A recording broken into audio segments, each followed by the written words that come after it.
అందరికీ నమస్కారం. I Manu Chaudhary, Ayurveda and family coach. చాలా మందికి ఏంటంటే పెయిన్స్, కీళ్ల నొప్పులు అని మనం వినే ఉంటాము. సో కీళ్ల వాతం, దీన్ని రొమటాయిడ్ ఆర్థరైటిస్ అని కూడా అంటారు.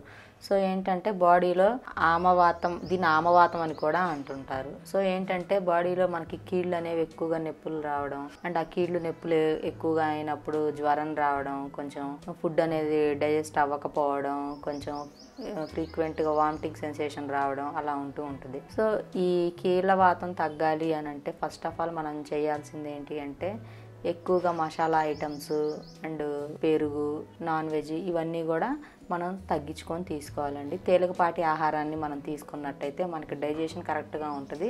మనకి ఎక్కడైతే ఈ కీళ్ళల్లో వాతము అదంతా ఉంటుందో అదంతా కూడా తగ్గిపోతుంది. అండ్ ఈ కీళ్ళ వాతం వీళ్ళకి పెయిన్స్ ఎక్కువగా కీళ్ళు, చేతులు, కాళ్ళు ఇవనేవి ఎక్కువగా నొప్పులు పుడుతూ ఉంటుంటాయి.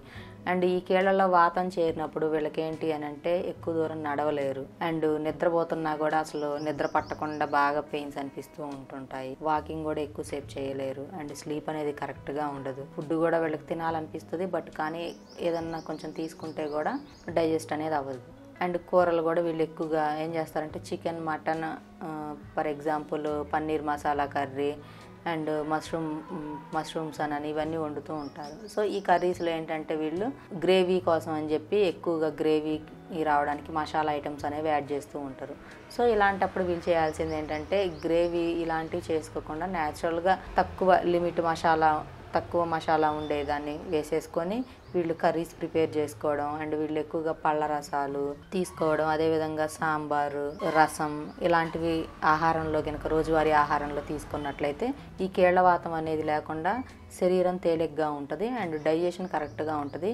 ఎక్కడైనా మనకి బాడీలో వాతం ఉన్నా కూడా అదంతా కూడా మనకి పూర్తిగా తగ్గిపోతుంది. సో ఇదండి న్యాచురల్గా. అండ్ వీళ్ళు ఎక్కువగా ఎలాంటి ఆయుర్వేదంలో దీనికి ఎలాంటి ట్రీట్మెంట్ ఉంది, దీన్ని ఎలా వాడాలి అని మనం చెప్పుకుంటే చిత్రమూలం అనే ఐడియా ఉంటుంది కదా.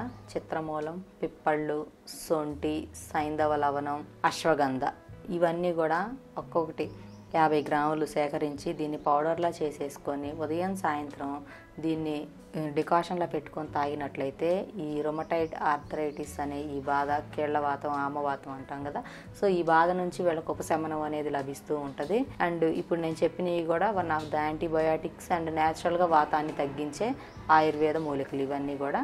సో వీటిని సేకరించి ఈ రొమటాయిడ్ ఆర్థరైటిస్ ఉన్నవాళ్ళు ఈ ప్రాబ్లాన్ని క్యూర్ చేసుకోవచ్చండి. సో నన్ను కన్సల్ట్ అవ్వాలంటే హైదరాబాద్ సనత్ నగర్లో క్లినిక్ అండి, ఇక్కడికి వచ్చి కన్సల్ట్ అవ్వచ్చు. Thank you.